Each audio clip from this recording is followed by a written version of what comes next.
demand in this August House to make paternity leave a legal right in India.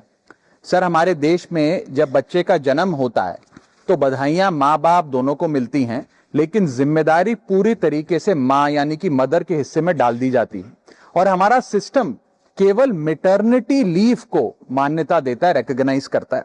यह एक societal failure है जिसे हमारे laws reinforce कर रहे हैं। सर, कानून समाज का आईना होता है और जब कानून में फादर यानी पिता की केयर गिविंग रिस्पॉन्सिबिलिटीज को मान्यता नहीं दी जाती है तो हम इंस्टीट्यूशनली यह संदेश दे रहे हैं कि पेरेंटिंग केवल मां की जिम्मेदारी, it is only and only the mother's job.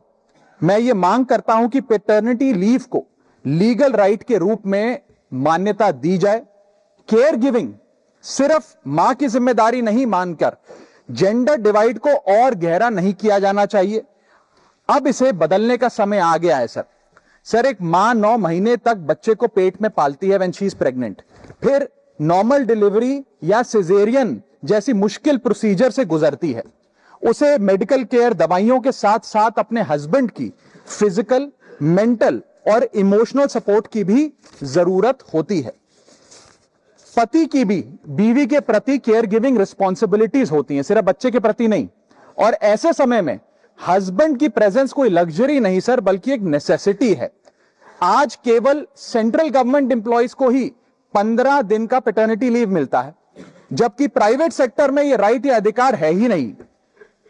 Sweden, Iceland और जापान जैसे देशों में यह लीगल राइट 90 दिन से लेकर 52 हफ्तों तक की गारंटीड राइट के तौर पे दिया जाता है।